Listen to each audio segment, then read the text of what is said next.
Sebelum kita masuk ke videonya, ayo subscribe dan nyalakan lonceng notifikasinya. Menpan RB sudah mengeluarkan surat edaran terkait hal tersebut. Tentunya ini berdasarkan atau perihal ketentuan peserta seleksi kompetensi 1 pada pengadaan P3K untuk jabatan fungsional guru tahun 2021.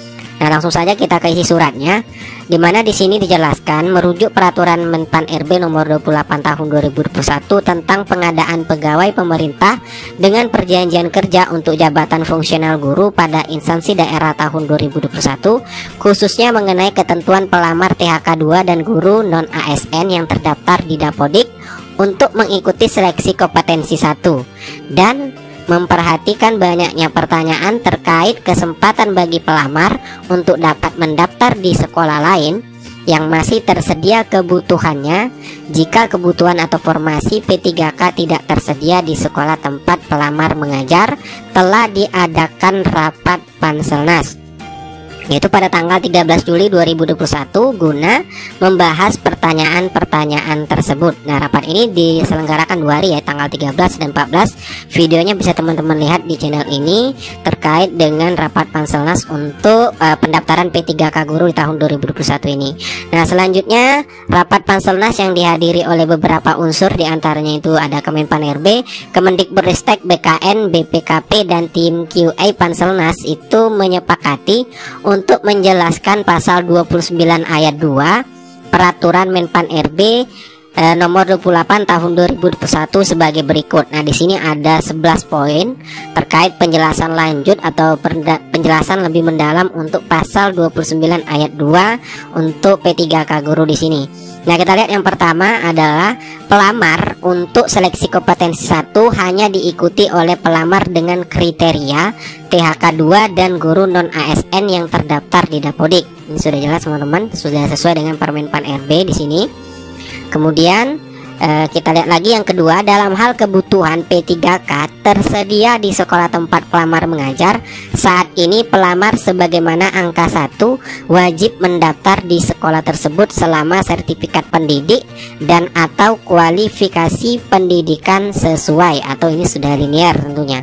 Kemudian yang ketiga, jabatan yang sudah dilamar oleh pelamar sebagaimana dimaksud dalam angka 2 tidak dapat dilamar oleh pelamar yang berasal dari sekolah lain.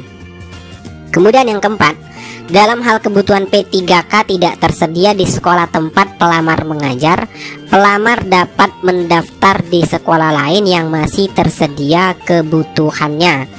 Nah, sini kita lihat poin yang kelima, dalam hal kebutuhan P3K sebagaimana dimaksud pada angka 2, pada angka sini teman-teman, terkait pemilihan formasi tersedia lebih dari 1, nah, tersedia lebih dari 1 dan terdapat sisa kebutuhan yang sudah tidak dapat didaftar dari pelamar yang berasal dari sekolah tersebut, pelamar dari sekolah lain sebagaimana dimaksud pada angka 4 dapat mendaftar pada kebutuhan P3K tersebut selama sertifikat pendidik dan atau kualifikasi pendidikan sesuai. Jadi sini sudah jelas, apabila di suatu sekolah terdapat itu lebih dari 1 ya formasi terdapat di formasi sekolah tersebut, maka sekolah lain juga bisa mendaftar atau guru dari sekolah lain juga bisa mendaftar selama sertifikat atau kualifikasi pendidikannya sesuai.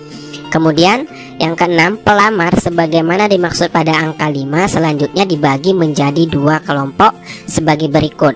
Yang pertama, kelompok pertama berisi pelamar yang mengajar di sekolah tersebut. Kemudian yang kedua, kelompok kedua yang berisi pelamar yang berasal dari sekolah lain.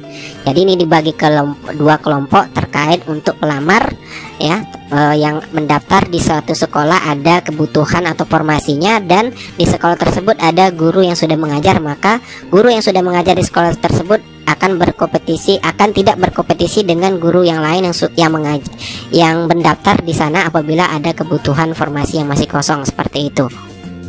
Kemudian di poin nomor 7, pelamar sebagaimana dimaksud pada angka 6 ini selanjutnya berkompetisi pada kelompoknya masing-masing. Nah, di sini jelaskan lagi lebih lanjut terkait dengan 2 kelompok ini. Pelamar pada kelompok kedua itu berkompetisi untuk mengisi kebutuhan P3K sebanyak sisa kebutuhan sebagaimana dimaksud pada angka 5. Nah, selanjutnya kita lihat lagi ketentuan mengenai pengolahan nilai dan penentuan kelulusan akhir pada masing-masing kelompok merujuk pada pasal 30 Peraturan Menpan RB nomor 28 tahun 2021. Silakan dibuka untuk pengolahan nilai atau ketentuan nanti untuk nilai akhir di pasal 30 Peraturan Menpan RB di tahun 2001 ini, yaitu nomor 28. Silakan dibaca di sini. Nah, kemudian kita lanjut lagi di poin nomor 10, dalam hal kebutuhan P3K dari kelompok pertama yang belum terpenuhi karena nilai yang diperoleh pelamar tidak memenuhi nilai ambang batas, maka pelamar dari kelompok kedua tidak dapat mengisi kekosongan tersebut. Nah, jadi di sini ada istilahnya seperti perankingan tunggal ya, karena kelompok satu atau kelompok pertama tadi, apabila guru yang berada di sekolah tersebut sudah mendaftar di sekolahnya kemudian tidak lolos, maka kekosongan formasi tersebut tidak bisa diisi oleh pelamar yang sudah mendaftar di sana, karena hal ini sudah dibagi kelompoknya. Jadi secara otomatis nanti di kompetensi kedua atau di seleksi kedua, formasi yang kosong tadi kemungkinan akan terbuka untuk umum ya, untuk guru swasta dan lulusan PPG dan yang tidak lulus di tahap pertama tentunya. Kemudian yang ke-11, informasi mengenai sisa kebutuhan P3K sebagaimana dimaksud pada angka 5 ini disediakan oleh panitia penyelenggara seleksi Kemendikbudristek. Jadi sini yang menyediakan nanti adalah Kemendikbudristek, seperti itu.